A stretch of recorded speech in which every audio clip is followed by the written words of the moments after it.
Mga mima ko, naghahanap ba kayo ng backpack para sa mga anak ninyo? Well, ito yung may re-recommend kong backpack mga mima ko dahil ito lamang ay nagkakahalaga ng 170 pesos. Pero yung quality, tingnan nyo naman, mukhang mamahalin. So, pagdating nga pala dito mga mima ko, meron siyang pocket dito sa side. Pwede mo paglagyan ng payong. At dito naman sa kabilang side, pwede mo naman din lagyan ng tumbler or water bottle ng mga anak ninyo. At the same time, dito meron siyang front pocket.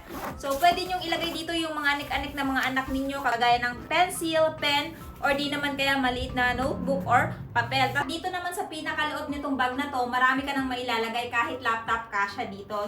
So, nilagyan ko nga pala ito ng dalawang unan para makita nyo mga mima ko kung gaano siya kalaki.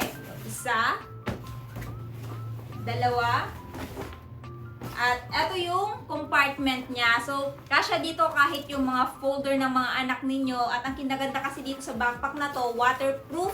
At the same time, naka-double zipper na din siya. So, pag nasira yung isa, mayroon pa pag-asa na masisirado tong bag na to dahil naka-double yung zipper niya. So, dating dito sa strap, medyo makapal.